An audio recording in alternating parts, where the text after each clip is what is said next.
السلام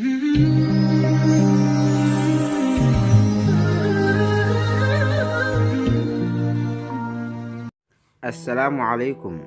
magacaygu waa Khalid Cali Guuleed. soo dhawow walaal. inta aanan guda galin fiidiyowga fadlan la'agta inoo saar, waad mahadsan tahay.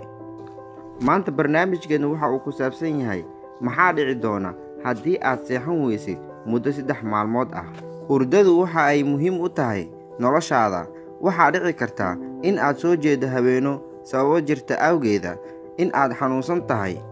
laakiin maxaa kugu dhacaya haddii aad go'aansato in aad soo jeedo muddo 1 bil ah? maxaa kugu dhici kara haddii aad soo jeedo muddo 3 maalmood ah? waxaan kula wadaagayaa tijaabooyin ay sameeyeen baarayaal Ruush ah. sannaddii 1940kii waxay bilaabeen culamo Ruush ah tijaabo la yaab leh. muhiimaddu waxay ahayd in la ogaado saamaynta ay ku leedahay aadanaha hurdada. waxayna dalbadeen baarayaashu 5 maxaabiis ah si loo soo jeediyo aysan u seexanin muddo 1 bil ah, iyaga oo ku jiraya qol ka mid ah xabsiga. waxay adeegsanayeen culimmadii iyo baarayaashii hawo ama naqas gaar ah, taasoo ka saacidaya in aysan seexanin muddadaasi oo 1 bil ah. waxaana lagu magacaabaa naqaskaasi nuklaayin. baarayaashii waxay naqaskaasi ka buuxiyeen qolka, waxayna sidoo kale u geeyeen buugaag iyo biyo ay ku noolaan lahaayeen muddada bisha ah. baarayaasha waxay xaaladda 5 nin ah ay ka arkayeen daaqad dhala ah, waxayna codadkooda ka maqlaayeen 5 mikrofona ay sii geliyeen qolka. 5 maalin ee ugu horreysay waxay ahayd xaaladda mid caadi ah oo iska deggan. laakiin wixii ka dambeeyey 5taas maalin xaaladdu way isbeddeshay oo waxay bilaabeen buuq iyo dagaal joogto ah. maalintii 9aad mid ka mid ah 5tii nin waxa uu bilaabay in uu ku qayliyo codkiisa codka ugu dheer, wuxuuna bilaabay in uu ku rarafto dhulka muddo 3 saacadood ah ilaa ay ka qaraxday dhuunta. waxaa la yaab ahayd in ay muhiimad aysan siinin 4tii kale ninkii ku nafbaxayay hortooda. 4tii nin waxay bilaabeen maalmo kadib in ay jeexjeexaan buugaagtii ay ku dhejiyaan muraayaddii laga arkayay. 3 maalmood kadib baarayaashii waxaa haleelay jahwareer kadib markii ay qolka ka maqleen cod, wuxuuna ahaa codkaasi dhammaan rabay nuklaayiintii sababayay in ay soo jeedaan.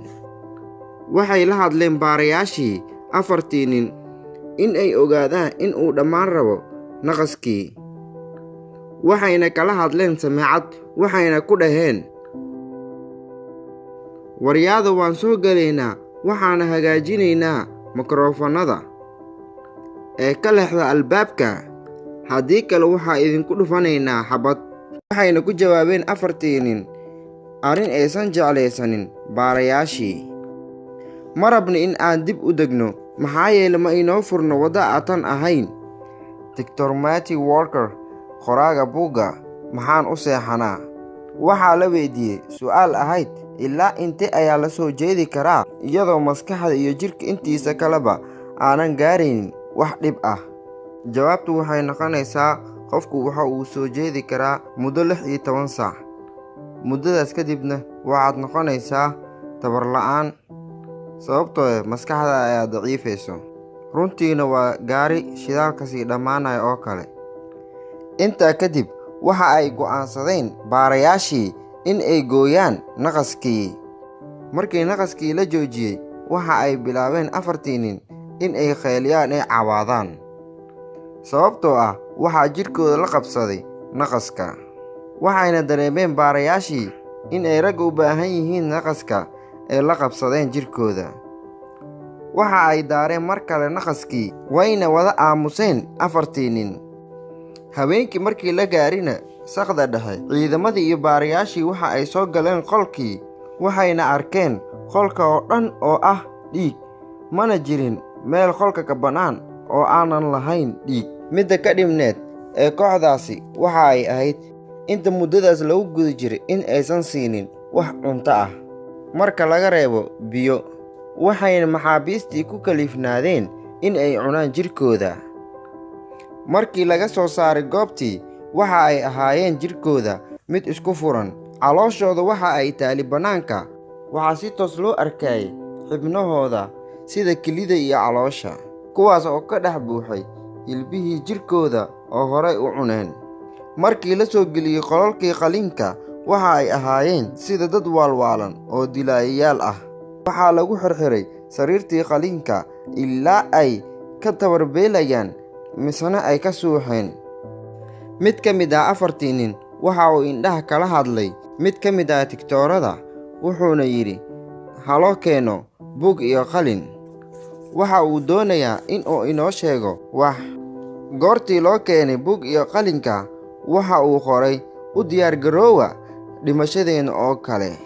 Waqti aan aad u badnayn kadib, waa ay wada dhinteen dhammaan maxaabiista. Waxa kaliya oo ka haray 1 nin oo dhimashadiisa ka dambeeyey maalmo aanan badnayn. Dhaqaatiirtii wax fisiraad ah uma aanan haynin arrinka. Halkaasina waxaa inoogu eg muuqaalkayni maanta. Fadlan haddii uu ku cajabgeliyo fiidiyogan, like saar si ay inoogu noqoto dhiirigelin.